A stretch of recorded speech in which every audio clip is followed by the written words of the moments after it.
안녕하세요, 김호준입니다. 노상원 수첩에 문재인, 유시민, 차범근까지 간첩으로 체포해 막산의 잠자리 폭발물 사용, 확인 사살, 교도소의 화학약품 사용 또는 화재, 폭파로 사살 처리한다. 이런 내용이 있었다는 MBC 한겨레 단독 보도입니다. 그리고 대선 전 모든 좌파 세력을 붕괴시키고 전 국민 출금 조치에 대통령은 3선까지 집권하도록 헌법 개정하고 국회의원 수는 절반으로 줄여 영구 집권한다. 이런 자들과 무슨 말을 더 합니까? 윤석열 탄핵하라. 김호준 생각이었습니다.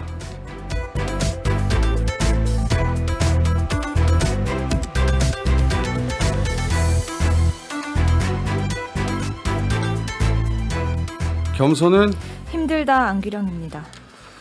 어제 드디어 노상원 수첩 내용이 지금 언론 보도를 탔어요. MBC가 먼저 초대형 단독을 했고 그리고 이어서 한겨레도 자세한 내용을 보도했는데 70쪽 분량이라고 합니다. 충격적이에요. 제가 제보받고 국회에서 증언했던 내용은 겨우 일부에 불과했던 거예요. 보니까 이거 아우슈비츠 될 뻔했어요. 다.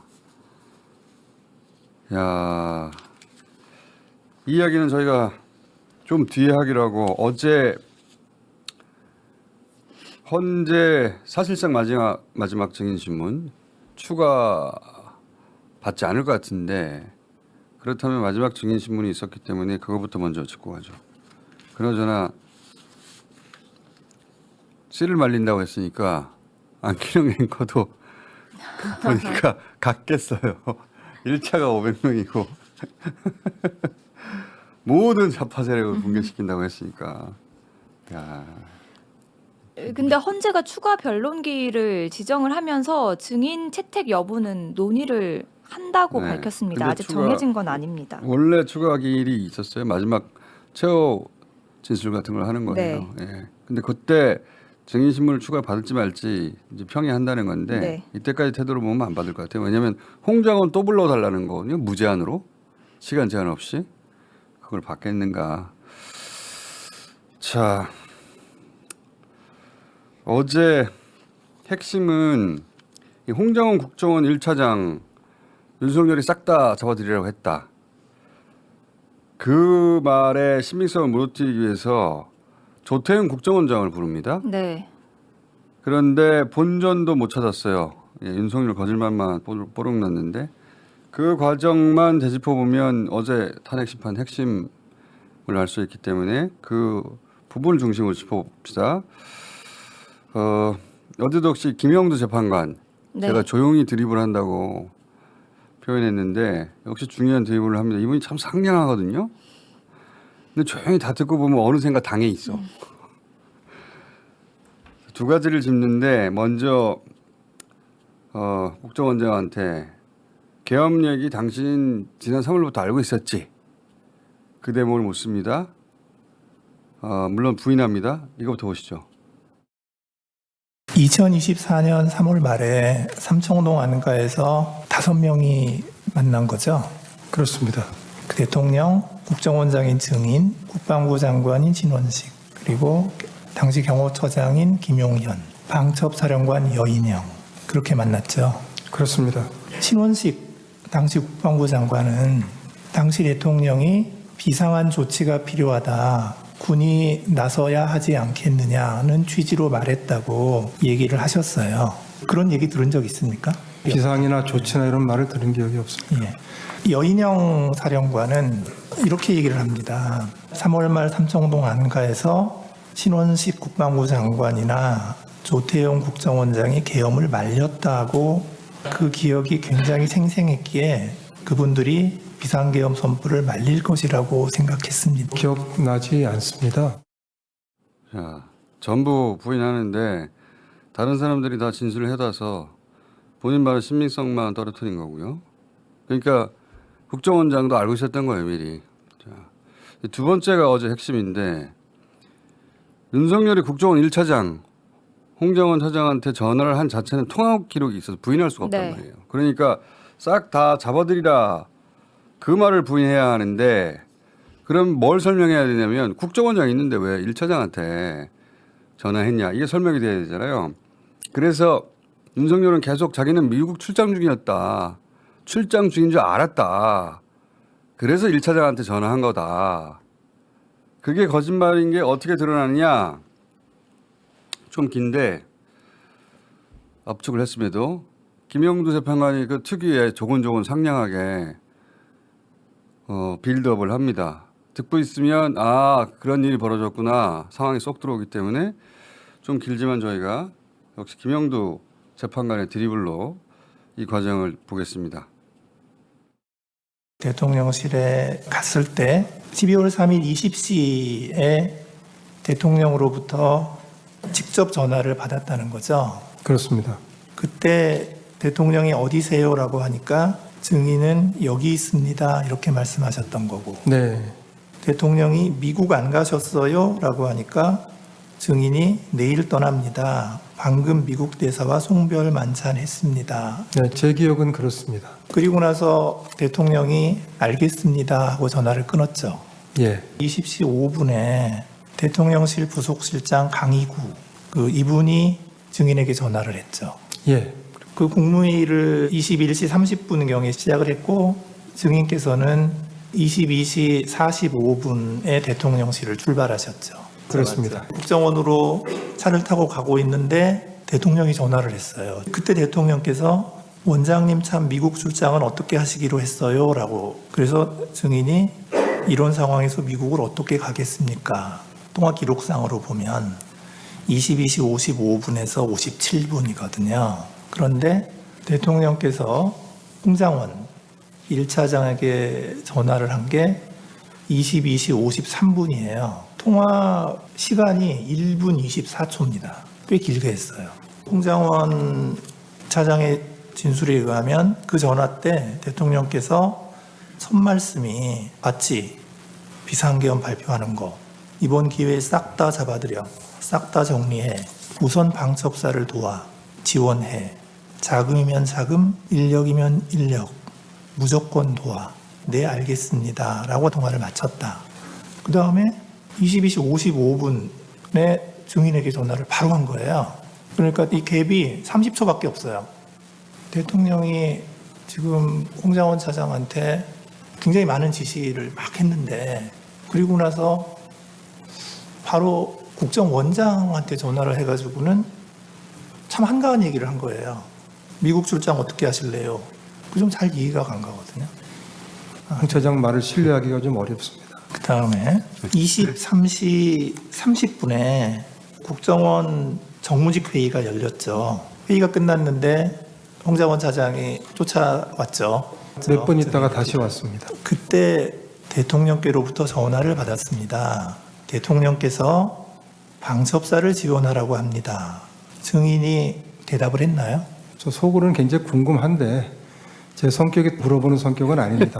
근데 이재명 한동훈 오늘 밤에 좀 잡으러 다닐지 모르겠습니다. 그럼 또 갑자기 무슨 소리냐. 우리하고 상관도 없는 일이고 그럴 것 같지 않고 맞지 않는다고 생각해서 내일 아침 회의 때 의논을 하는 거로 하자 하고 얘기를 했더니 좀 저 얼굴을 보고 있다가 일어나서 나갔습니다. 자, 이제 그날 22시 30분에 1시간 전이죠.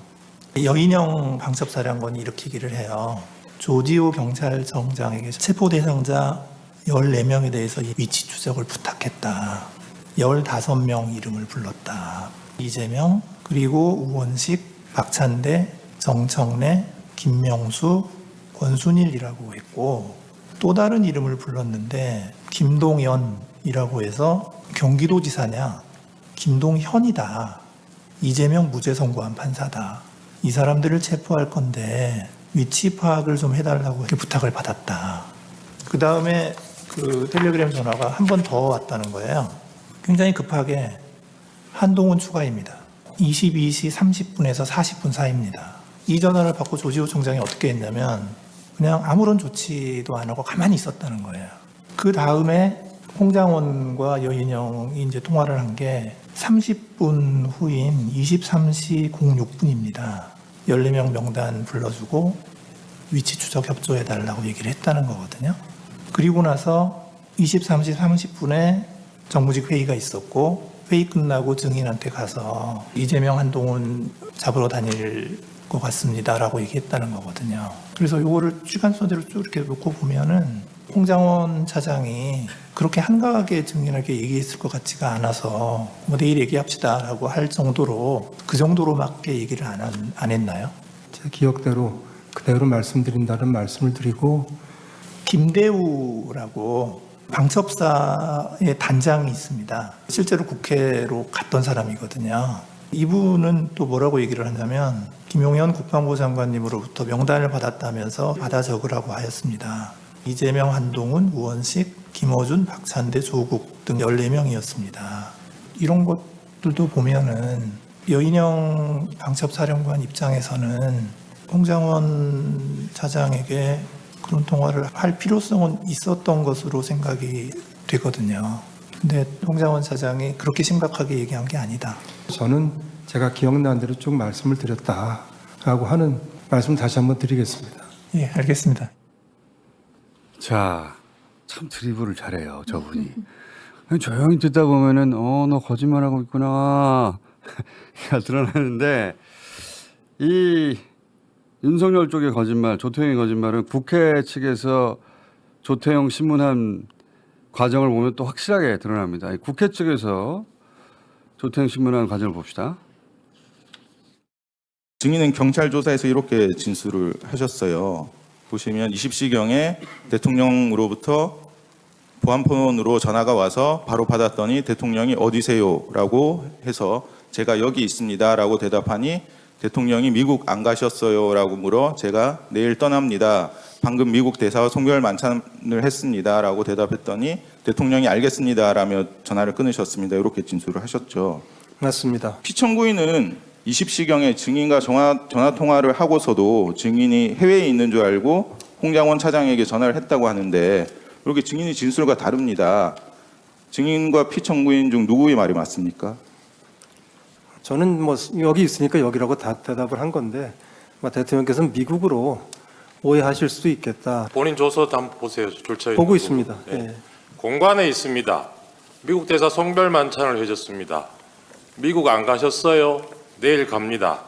이런 문답이 있었다는데 그걸 잘못 알아들을 여지가 이게 지금 있습니까? 아닙니다. 지금 경찰 조서와 검찰 조서가 조금 다른 것 같습니다. 경찰 조사받은 날하고 검찰 조사받은 날하고 하루 차이 아니었어요? 그렇습니다. 예. 그런데 그 다르게 대답할 여지가 있습니까? 궁금해하시는 검찰 조서. 예, 검찰 조서입니다. 그 검찰 조사에도 그 증인이 20시경에 만찬 자리가 끝나고 이제 전화를 받았고 공간에 있습니다라는 말씀을 하셨고 대통령이 미국 안 가셨어요. 대통령이 미국 안 가셨어요라고 질문을 했고 제가 내일 갑니다. 검찰 진술과 검찰 진술이 동일합니다. 기억하는 대로 설명한 거고요. 예. 대통령께서 뒷부분을 주의 깊게 안 들으셨을 수도 있다라는 그런 생각도 생각이신 해봤습니다. 거고요. 미국에 안 갔다라는 말을 분명히 하셨다는 말씀이시죠? 그러니까 제 기억은 그렇습니다. 예, 그리고 알겠습니다. 조금 있다가 국무회의에서 만나지 않습니까? 예. 그 뒤에 5분 뒤에 강희구 부속실장이 전화가 오죠. 네, 지금 그렇게- 들어오라고. 네, 그렇습니다. 근데 대통령이 5분 전에 통화할 때는 증인이 미국에 있는 줄 알고 전화를 끊었다면 5분 뒤에 강희구 부속실장이 증인한테 전화해서 들어오라고 한 그건 어떻게 설명이 가능하죠? 그 제가 뭐 설명을 다 할 수는 없는데 저로서는 정말 알기가 좀 어렵습니다만. 예, 알겠습니다. 국회 측에서 참 잘해요. 또 보면 거짓말은 뽀록이 났어요. 저렇게 뽀록이 났는데 그런데 윤석열은 이걸 다 듣고도 부인을 합니다. 예. 이거 부인할 수 없는 내용이잖아요. 어디냐 공관이다. 미 대사 송별 만찬했다. 미국 언제 가냐 내일 간다. 알겠다. 여기 무슨 오해 소지가 있어요. 여기서 뒷부분을 어떻게 못 들어요. 그리고 그 직후에 부속시장이 전화해서 들어오라고 했다잖아요. 윤석열이 미국 안 갔단다라고 말하니까 부속시장이 전화했겠지. 그래서 윤석열이 조태용이 미국에 있는 줄 알고 홍정원 1차장에게 전화했다는 건 거짓말입니다. 그런데도 윤석열은 이렇게 이제 말을 시작합니다. 이걸 다 듣고 나서 부인을 하는 건데 들어봅시다. 대통령인 제가 국정원 1차장인 홍장원에게 전화할 아무런 이유가 없는데 원장이 국내에 있느냐 해외 지금 미국에 출장 중인가에 대한 그 오해 때문에 이 전화가 부득이하게 돼가지고 지금 이렇게 시끄러워진 것 같습니다. 12월 3일 계엄 당일날 저녁 한 8시경쯤 국정원장한테 전화를 한 이유는 미국 출장 때문에 주례 보고를 못합니다 라고 저한테 얘기를 했기 때문에 그 생각이 나서 확인을 한 것이고, 원장님 아직 거기시죠? 저는 미국으로 생각하고 저 아직 여기입니다 라고 답을 하셨습니다. 미국에 아직 여전히 거기시죠. 계신다고 알았기 때문에 홍장원 1차장한테 전화했는데 안 받습니다. 그리고 한 20여 분 있다가 이제 전화가 오는데 제가 전화를 딱 받아보니까 홍장원 1차장 목소리가 뭐 저도 반주를 즐기는 편이기 때문에 딱 제가 보니까 벌써 술을 마셨어요. 원장 부재 중인데 이 친구가 이렇게 벌써 사람들 만나서 이게 좀 문당지 않다고 판단했기 때문에 제가 분명히 원장 부재 중이신데 원 잘 챙겨라. 그리고 내가 이따가 우리 홍 차장한테 전화할 일이 있을지 모르겠다. 이렇게 하고 전화를 끊었습니다. 그래서 저는 진짜 저 원장이 부재 중인 줄 알았는데 8시 반에 강의고 부속실장이 모시고 들어오길래 제가 깜짝 놀랐습니다. 그리고 나중에 제가 홍장원에게 전화한 것은 해외 출장 때 국정원 해외 담당 파트가 이런 경호 정보에 대해서 협조를 하니까 격려 전화나 한번 해줘야 되겠다고 해서 한 것인데, 홍장원에게 제가 전화를 이제 11시 뭐 다 돼서 전화했다고 뭐 나온다는데, 방첩 사령관과는 육사 선후배니까 육사 선후배 차원에서 방첩사 지원을 좀 잘 해줘라. 간첩 정보라든가 이런 게 있고, 또 국정원은 그 특활비나 자금이 많으니까 그 저 후배 있는 여기를 잘 챙겨라라고 얘기를 했고, 이런 대화를 제가 한 거로 분명히 기억이 됩니다. 저는 기억력 아주 정확한 사람입니다. 자, 미국에 있는 줄 알고 1차장한테 전화를 했다. 원 잘 챙기라고. 근데 술 마신 것 같더라. 어떻게 알았냐? 나도 술꾼이라서 안다. 근거가 그거예요. 못 믿을 사람이란 말을 하는 거예요. 못 믿을 사람이란 말을 길게 하고, 그러면서 다시 전화할 거다 이렇게 말했다는 거잖아요. 뭐하러 다시 해나요? 근데 실제로 전화를 했단 말이죠. 했죠. 그러니까 이유를 만들어내야 돼요. 그래서 뭐라고 하냐면 격려하려고 전화했다는 거예요. 격려하려고. 아니 지금 계엄해가지고 국회의원들 끌어내니 완전 생중되고 있는데 그 시간에 한가하게 격려를 왜 해요 거기서. 그게 최초로 전화를 한 거라는데 그날 2번을 전화한 거예요. 네. 홍장원한테. 근데 한 번은 혼내고 앞에, 2번째는 격려를 했다는 거예요. 그러면서 자기는 기억이 정확한 사람이래. 이 말은 나는 인원이란 말을 쓴 적이 없습니다. 그리고 나서 1분 후에 인원 하는 거하고 똑같은 말이에요. 입만 열면 거짓말이에요. 입만 그렇죠. 열면. 그리고 어제도 전해드렸지만 윤석열이 직접 전화해서 안으로 들어가서 문 부수고 들어가서 의원들 끌어내라라고 한 게 그 대대장들한테까지 다 퍼졌다고 했잖아요. 지시를 받은 이제 간부들이 부적절한 것 같으니까 복명복창을 했고. 근데 홍장원 1차장 워낙 확실하게 증언을 헌재에서 했기 때문에 그걸 어떻게든 뒤집어 보려고 하는 거예요. 그래서 홍장원 1차장을 또 부르자고 하는 건데, 그러면서 2번 전화한 이유를 저렇게 설명하는 거예요. 계속 미국에 있는 줄 알았다. 국정원장이. 국정원장은 아니라고 지금 말하고 있죠. 나는 확실히 말했다고. 근데 그럼 왜 국정원장을 두고 1차장에게, 국정원장이 국내에 있는 걸 아는데 이미 그런 짓을 했느냐. 이건 제 생각인데, 조태용 국정원장은 외교관 출신이에요. 외교관 특유의 두리뭉실한 샌립 스타일입니다. 아까도 말하잖아요. 제가 말 안 하는 스타일이라고 듣고 궁금한데도 묻지 않는 않았습니다. 성격이라고. 근데 홍장원 1차장은 블랙 요원 출신이고, 그리고 여인영 방첩사령관 선후배가 아니고 그리고 그 직전까지 안보실 1차장 김태호와 함께 그 우크라이나 작전을 하던 사람이란 말이죠. 그러니까 이런 작전의 적임이고 그리고 자기 명령을 잘 수행할 거라고 본 거예요. 이런 거는 잡아들이라는 거니까 완전 잘못 짚은 거지.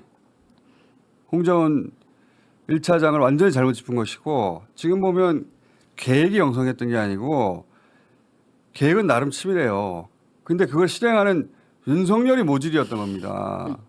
윤석열이 그날 내린 판단 중에 맞는 판단이 단 하나도 없었던 거예요. 우리에겐 천원이죠. 윤석열이 그 정도로 모질이었다는 게. 그래서 실패한 거예요. 명령하는 족족이 잘못된 판단이었다. 그리고 헌재에서 직접 부른 유일한 증인도 어제 나왔거든요. 마지막 순서로 수방사 제1경비단 네.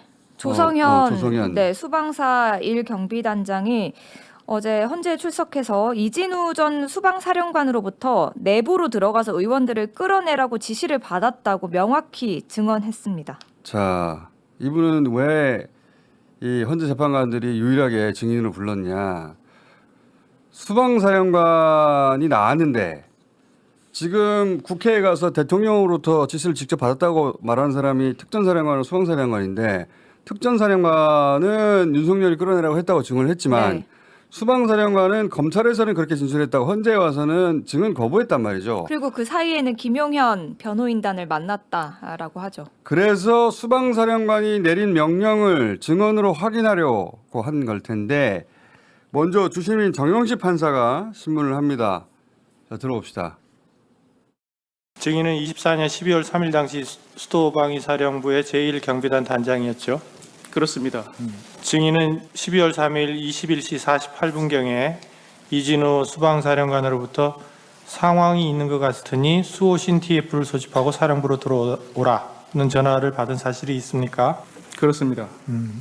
수호신 TF라는 것이 주로 어떤 임무를 수행하는 건가요? 수도 서울에서 대테러 작전할 수 있는 다양한 전력들을 통합해서 대응하는 부대입니다. 이진우 수방사령관이 국회로 가야 하는 이유를 말했습니까? 당시에는 임무나 그런 것들을 언급하진 않았습니다. 그리고 또 증인에게 공포탄을 챙겨라 이런 지시를 했습니까? 기본적으로 실상황에서는 공포탄을 지참하지 않으나 당일날은 공포탄을 휴대토록 말씀하셨습니다. 보통 때는 안 하는데 특별히 이번에는 예. 이렇게 챙기라고 했다. 증인은 00시 31분경부터 01시 사이에 수방사령관으로부터 국회 본청 내부로 진입해서 국회의원들을 외부로 끌어내라는 지시를 받은 사실이 있습니까? 00시 한 45분 어간인데 그렇게 임무를 부여받았고 정확하게 워딩이 본청 안으로 들어가라, 국회의원을 끌어내라 이렇게 했단 말입니까? 그렇습니다. 내부로 들어가서 의원들을 끌어내라. 그거는 증인의 해석이 들어가 있는 게 아니고 하여튼 수방사령관의 지시사항인 거죠. 예, 그렇습니다. 의원들을 외부로 끌어내라 이렇게 지시를 한 이유는 뭐라고 생각을 합니까?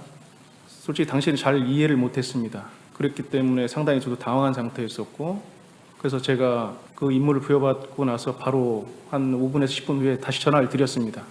이거 우리 할 수 있는 역할도 아니고 이거 단독으로 할 수 있는 일이 아니다. 그래서 특수전 사령관님하고 소통하고 한번 재검토를 해달라고 말씀드렸습니다.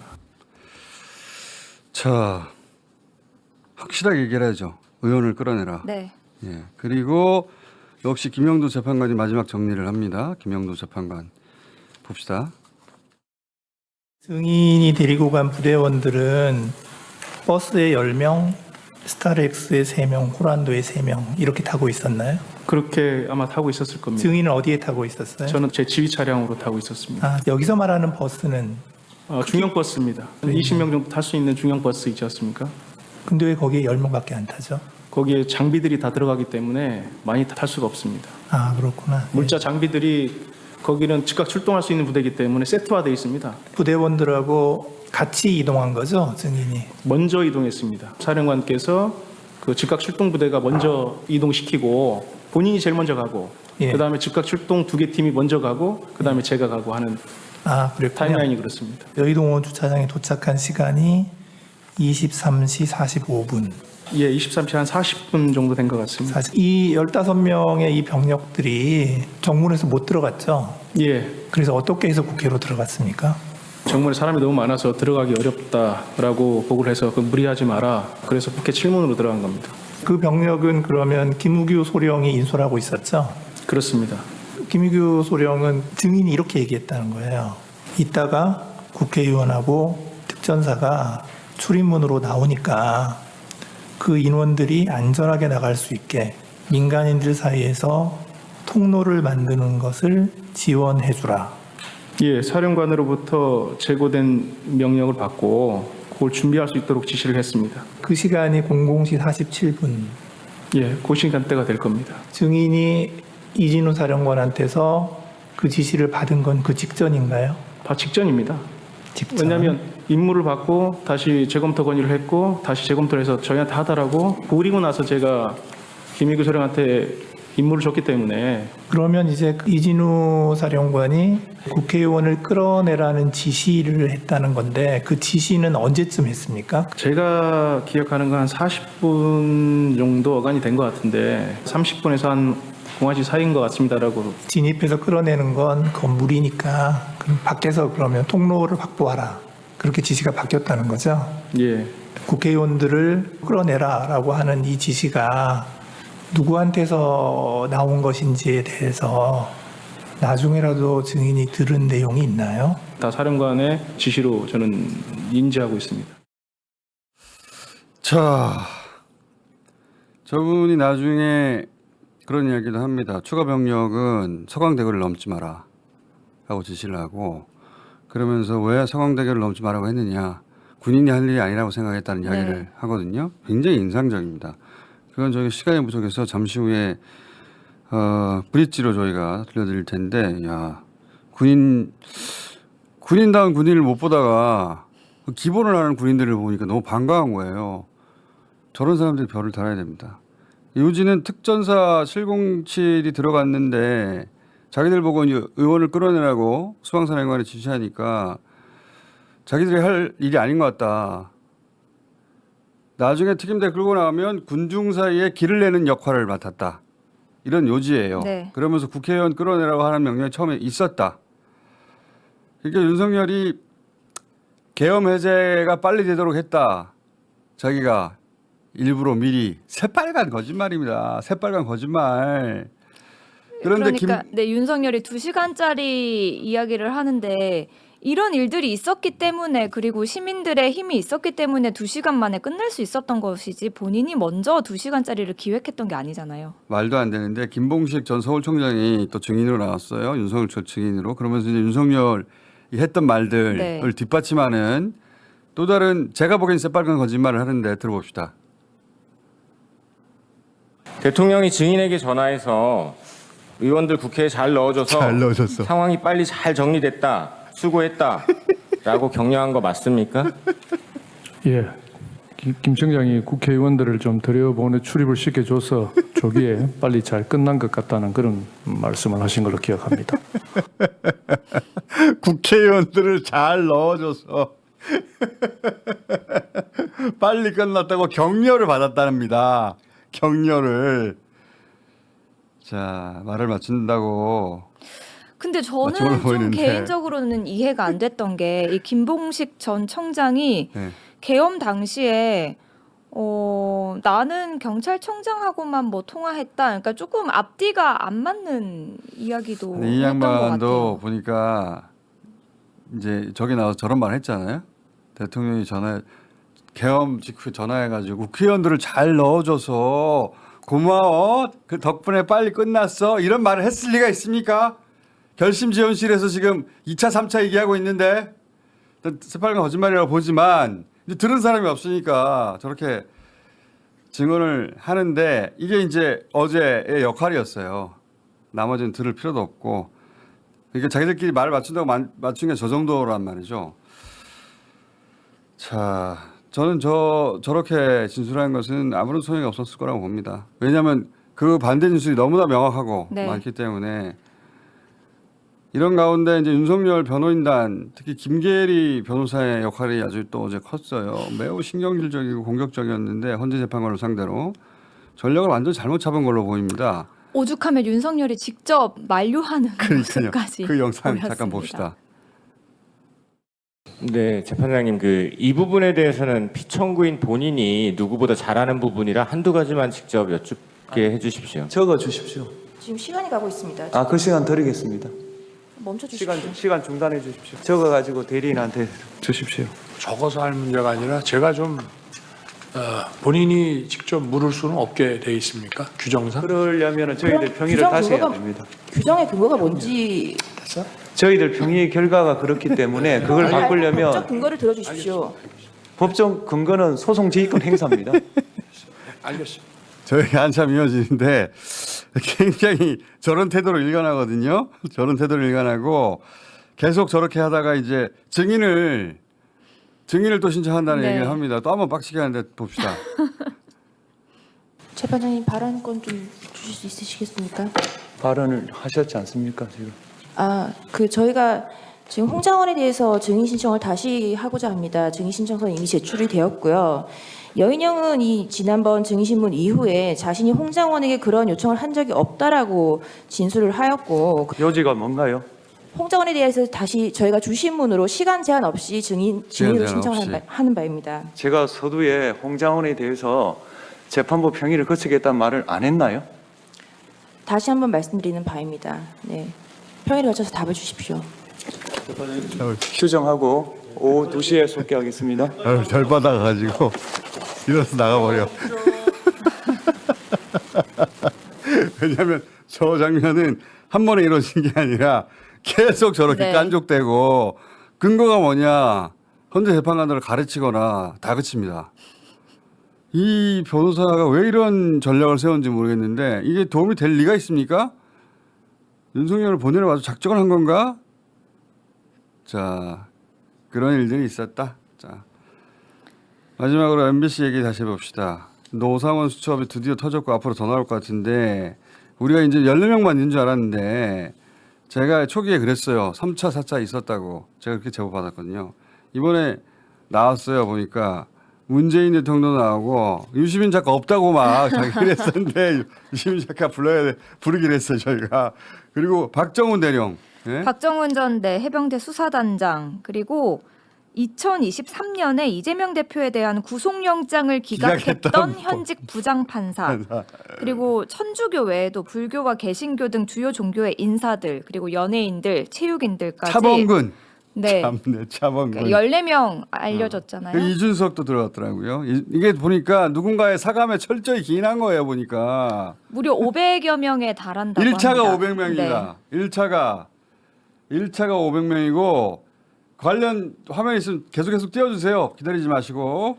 자, 우리 스태프들. 그리고 차범근이 왜 들어가요 여기에 도대체. 차범근 들어가 있고요. 김재동 씨도 김재동 씨 들어가 들어가 있고요. 있고. 네. 그다음에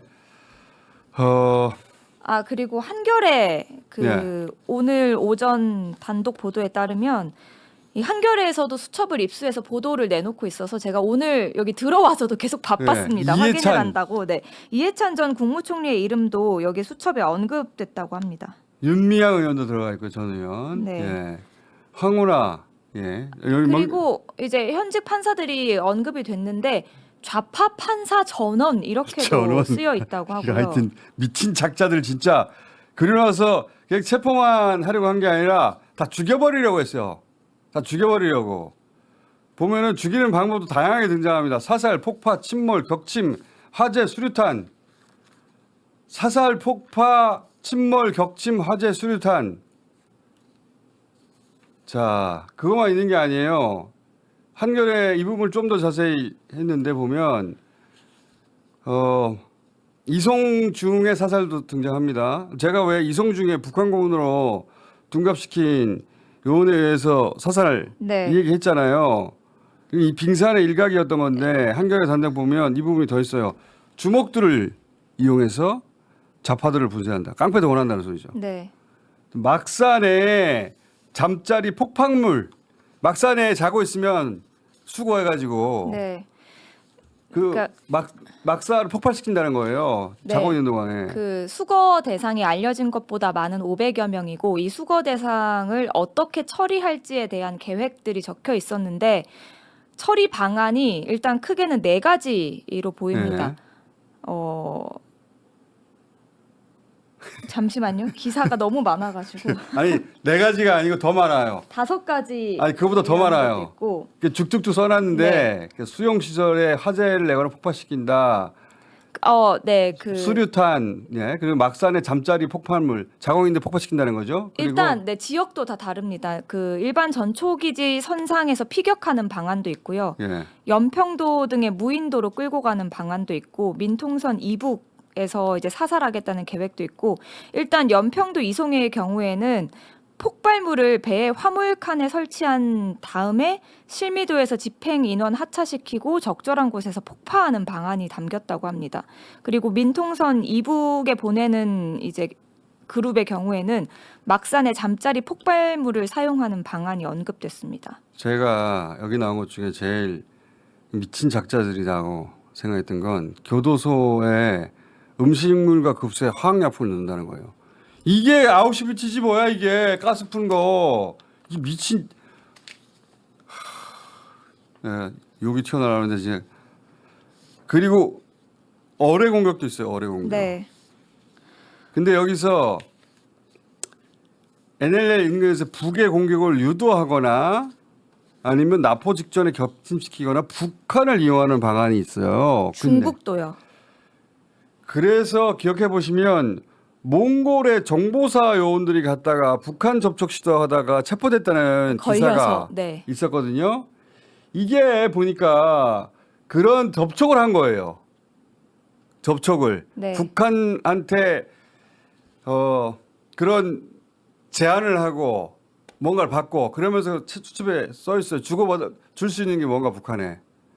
그러니까 북한을 이용할 생각도 한 거예요. 이 수첩에 북한과의 접촉 방법에 대해서 비공식이라고 적혀 있고 무엇을 내어줄 것이고 그러니까 북한에게. 네. 근데 북한과 어떻게 그게 논의할지. 저기 몽골 북대사관 접촉하다가 실패했고 저거는 그때만 하더라도 북풍 총 쏴달라는 건 줄 알았는데 그게 아니라 이 사람들 죽이는 것에 북한을 이용하려고 했던 것 같고 근데 북한이 응하지도 않았고 실패했잖아요. 그래서 저는 HID로 돌아선 게 아닌가 싶어요. 그리고 기억하시겠지만 저 당시에는 우리나라 블랙 요원들의 명단이 유출이 돼서 해외에 있던 요원들을 다 국내로 복귀시켰고 출장이 금지된 상태였습니다. 그러니까 사살이라는 단어가 계속 등장합니다. 확인 사살이 필요하다. 죽었는지 안 죽었는지 확인해가지고 반드시 죽이라는 뜻이에요. 이게 야 진짜. 그리고 제가 국회에서 그 제보 받은 거 얘기할 때 저 스스로도 야 이게 정말 그런 계획이 있었을까? 근데 내가 분명한 소스로부터 제보를 받았기 때문에 증언을 하긴 했는데 그 빙산의 일각이었어 그게. 그리고 보면 뭐 싹을 제거한다라는 표현도 등장을 하거든요. 그리고 전 국민 출국 금지도 있어요. 전 국민 출국 금지. 이게 굉장히 오래전부터 계획을 했던 거더라고요. 총선 전 그리고 총선 후 이렇게 시기를 나눠서 계획을 그러니까 했고 총선에 자기들은 대승한다고 생각하고 네. 있었고 총선이 달성하고 난 다음에 저걸 하려고 했던 계획도 있었던 것 같아요 보니까. 그런데 대패하고 나니까 부정선거를 들고 나온 것이 아닌가라는 생각도 듭니다. 전국민 출국 금지 이게 말이나 됩니까? 싹을 제거한다. 모든 좌파 세력 붕괴시킨다. 그래서 1일부터 10일차까지는 수고하는데 50일차까지 이후는 지방으로 이제 간다. 그 대통령 3선, 예, 대통령 3선 집권 헌법 개정하고 그리고 국회의원 절반 줄여가지고 차기는 물음표. 네. 김건희입니다. 제가 여러 번 말했잖아요. 이 극우 세력들은 차기는 김건희다 통일 대통령이라는 얘기를 집권 초부터 했어요. 그리고 김건희 씨가 본인 이름으로 입으로도 나 통일 대통령 되는 거야 라는 말을 제가 계엄 우회도 했다고 제가 받았다고 했잖아요. 영구 집권하려고 했던 거예요. 이게 미친 자라는 단어는 부족해. 그리고 이 계엄을 행사라고 표현을 했다고 합니다. 수첩에. 미친 작자들 진짜. 자, 그러니까 이런 용어 쓰는 걸 보면 그 사고를 알 수가 있잖아요. 이게 무슨 지금 저런 헌대에서 저런 절차를 거치고 유령이었습니다. 0시 48분경에 국회를 향해 출발한 후속 부대에 대해서는 서강대교를 넘지 말고 기다려라 이렇게 지시를 했었습니까? 예, 넘지 말라고 했습니다. 그렇게 지시한 이유는 뭔가요? 상황이 이례적이었고 그 임무가 목적이 불분명하다고 저는 생각했습니다. 어떤 작전을 하게 되면 작전 목적이 분명하게 무엇을 위해서라는 목적이 분명해야 되는데 단편적 과업만을 주셨는데 그것이 평상시에 우리가 고민하거나 생각지 못한 그런 임무를 준 겁니다. 국회를 통제하는 문제도 그렇고 또 의원을 끌어내라는 과업도 그렇고 그것을 들었던 군인 누구도 그를 정상적이라고 생각하지는 않았을 것으로 저는 생각합니다. 그렇기 때문에 저 또한 일단은 후속 부대에 대해서는 오지 않는 게 좋겠다라고 판단하고 그리고 좀 더 저에게는 고민이 필요했던 시간이었습니다. 증인은 사령관으로부터 받은 지시가 불법이라 이행하지 않은 것처럼 의인처럼 지금 행동을 하고 있습니다. 저는 위인도 아닙니다. 저는 일경비단장으로서 제 부하들의 지휘관입니다. 제가 아무리 거짓말을 해도 제 부하들은 다 알고 있습니다. 그렇기 때문에 저는 일체 거짓말 할 수도 없고 해서도 안 된다고 생각합니다. 저는 제 역할을 수행하는 것이고 그때 제가 했던 역할들을 진술할 뿐입니다. 이상입니다. 대통령 공소장 한번 보실까요? 피고인은 기획재정부 장관 최상목에게 미리 준비해 두었던 비상계엄 선포시 조치사항에 관한 문건을 건네주었는데 거기에는 이런 것들이 적혀 있었다. 보신 적 있으십니까? 지금 처음 봅니다. 법 공부하셨으니까 아시겠지만 저 정도면 윤석열 공소장에는 우리 부총리는 공범으로 적시된 겁니다. 알고 계십니까? 제가 판단할 위치에 있지 않습니다. 네. 그래서 그런지 계엄을 수습하기 위한 정부의 조치에 대해서는 손을 놓고 오히려 방해하고 있습니다.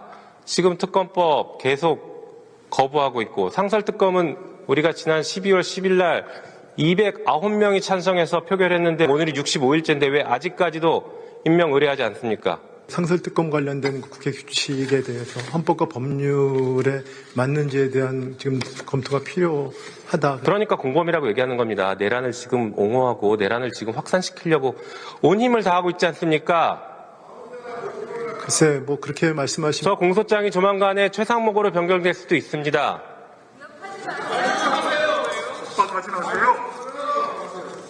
겁은 먹습니까? 대표님 라이브 보고 택시 잡고 날아갔던 사람입니다. 과거가 현재를 살리고 죽은 자가 산자를 살리네요. 감사하고 그들의 희생에 고개를 숙이며 넋을 위로합니다. 아직 끝난 게 아니기에 더 관찰하고 행동합시다.